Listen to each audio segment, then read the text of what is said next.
waxaa ka qayb galaya 3 xisbi baa ka qayb galaya oo la diiwaan geliyay wixii kale dambe waa la diiwaan gelin doonaa waxaa ka mid ah ururkan la yiraahdo USSD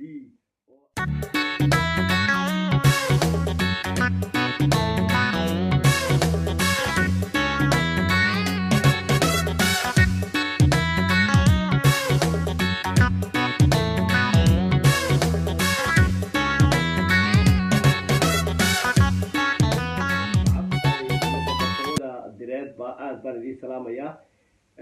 waxaan doonayaa halkan inaan ku taageerno amba aynu ku dhiirigelino urur siyaasadeedka la yiraahdo USDP oo urur siyaasi ah oo u taagan doorashada maxaan ku raahday dawlad deegaanka Soomaali galbeed ee Itoobiya oo ka dhici doonta 2019 waxay naga codsadeen in aynu maaragtay ku taageerno oo nuhiiliyo hooba isla garab taagno wixii awoodeena iyo karaankeenana waynu ku taageeri doonaa haddaba waxaynu ka codsanaynaa boqortooyada direed meel kastoo aad joogtaan oo adduunka ka joogtaan waxaynu u baahannahay dawlad deegaanka Itoobiya bisha Maash ee soo socotay sanadka dambe ee 2019 waxa ka dhici doonta doorasho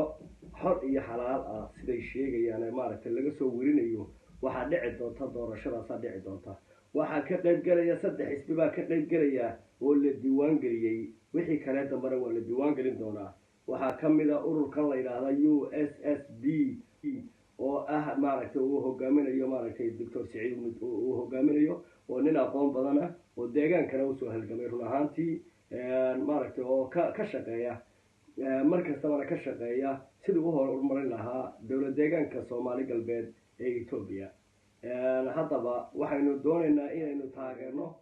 marka waxa ka qayb galaya waa xisbiga iyo dulmidiid iyo ONLF kii ay wateen ee ogaden aha macnihiisu ahaa saddexda urur baa ka qayb gali doona doorashada soo socota 2019 haddaba waxa la idin ka baahan yahay oo aan cidna laga lahayn oo deegaanku aynu xaq u leenahay waxa weeye in aynu ka qayb qaadano doorashada soo socota ee 19 sidaynu kaarka u qaadan lahayna waxaynu doonaynaa inaynu gallo baraarujinteedii iyo maaragtay dhiirigelinteedii iyo u tagitaanka inaynu Itoobiya tagno oo nin waliba ila weynu degnaa waa deegaankeenii inaga malaha inaga u badan inaynu xaqeena ka raadsano oo nin waliba kaarkiisa qaato baasaboorka doonataan oo amba dibad ugu dhoof amba dhul ugu dhoofo waa inaad baasaboorkana qaadataan bidaaqadahana qaadataan waayo waxa tahay xaq leh degan Itoobiya xuquuqda uu ku leeyahay ninka Itoobiyaanki ayaa adiguna ku leedahay waxaan ka codsanaynaa marka waxaan la hadlayaa dir oo dhan baan la hadlayaa waxaan ka soo bilaabayaa hadday tahay Gariiri hadday tahay Gurgure hadday tahay Jaarso hadday tahay Akishe hadday tahay Ciise hadday tahay maxaa ku raad Gadabuursi hadday tahay Layiile hadday tahay Isaaq hadday tahay maxaa ku raahday dhammaan boqortooyada diran hadday tahay Gaadsan oo maaragtay biyamaar oo laakiin Gaadsan baa ka degan iyo hadday tahay maxaa ku raahday iyo hadduu yahay Surre iyo maxaa ku raahday iyo Hawiye oo dhan iyo daaroodka xataa dega waxaan idin leeyahay nin walowba war doorashadan ha laga qayb qaato waa deegaankeenii waxaynu doonaynaa deegaamadeenii inaynu dib u dhisno bal waxaad qiyaastaan caqliyan waxaad qiyaastaan bal waxa weeyaan meeshu waa laba qaybood weeye marka Itoobiya laga hadlayo aba dawlad deegaanka Soomaali galbeed laga hadlayo waa laba qaybood weeye qayb waxa la yiraahdaa ogaden oo waa inta ay degaan oo xataa jidwa kuma jiraan iska daaroodka kalena iska jidwa xataa kuma jiraan qaybna waxa la yiraahdaa reserve area oo waa la wada degaa cidna laga ma laha laakiin dadka degan reserve area khaasatan iyaga ayaa meeshan waxa weeyaan kule dhul aad u baaxad weyn kule waxa weeyaan caqliyan bal waxa qiyaastaan xuquuqdoodii inta lagu tuntay iska daa inta la baabiyay ayaan xataa hal gobol loo ogolayn waxaanay leeyahay 1500 oo kilomitir in leeg oo deegaan ay leeyihiin waxa weeyaan deegaanada la yiraahdo ogaadeenna waa wax aad u yar weeye oo inta ay ogaadeen deegaan oo kaliya weeye bal waxa qiyaastaan hadaba deegaanka inta baaxadiisu leeg tahay caqliga bila aadankii sidoo ku keenaya inaan hal gobol la aan lagu siinin waa laga ilaalinayaa laakiin waxa weeyaan reserve area waxa la hadlayaa dadka khaasatan si degan reserve area waxa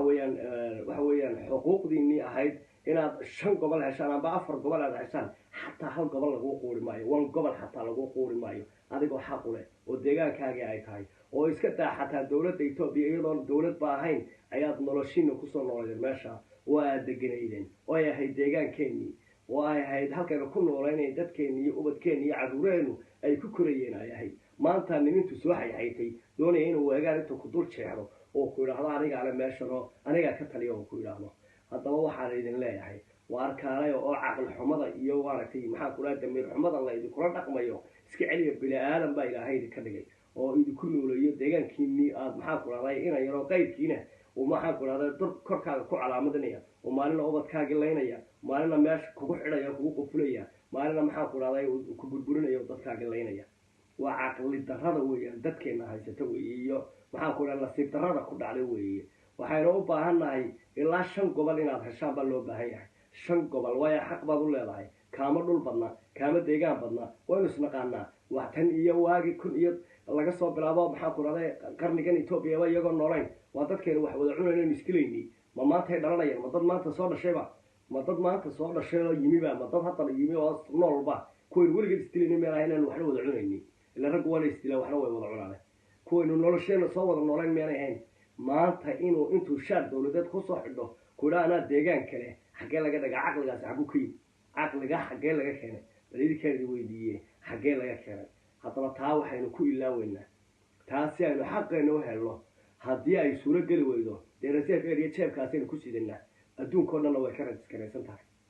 hawdaan reserve area adduunkoo dhanna way ka rajisgaraysan tahay waxaynu doonaynaa markaa haddii ay inoo suuro geli weydo inaynu ku darsano cafar ku darsanno inaynu ku darsanno maxaa ku dhahdaye afar ku darsanno inaynu ku darsanno maxaa ku dhahdaye maamul gooni aynu noqono ismaamul gooni aynu noqono inaynu ku darsanno maxaa ku Oromiya aynu la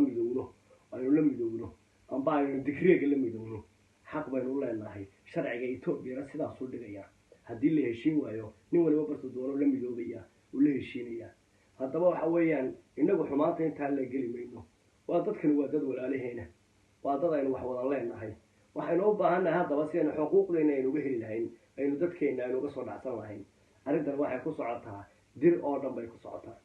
waayo waxa weeyaan dee dir baa majority meesha ka ah majority marka la leeyahay dir baa majority ka ah waxay degaan dhulka aan soo tiriyay oo dhan iyo dhul ka sii badan ilaa iyo liibaan ilaa fiiq ilaa goday ilaa iyo qarbi taharre ilaa adduunyada oo dhan geeska maxaa ku dhahday intaa ay hadda Soomaalida ay maaragtay dawlad deegaanka Soomaalidu ayay ugu badan yihiin iyagoo dhan baa la hadlaya waxaan leeyahay nin walowba war meesha ka kaco dadkiina u daneeyo deegaanadiina nin walowba saad uga shaqayn lahayd farowgeeda qabo haddaba si ay arrimahaas inoogu suuro galaanna waa inaynu xisbigaa taageerno hadday inoo suuro geli waayaanna nin waliba waynu ka tashananaa arrimaheennaynu ka tashananaa aad baan idiin salaamayaa waxaan idin leeyahay insha allahu tacaala waa arriman yahow aynu arrintaa ka dadaalo aynu ka kacno nin walbana fadhiga ha ka kaco waxaan markaa aan idin leeyahay insha allahu tacaala waar ha la wada taageero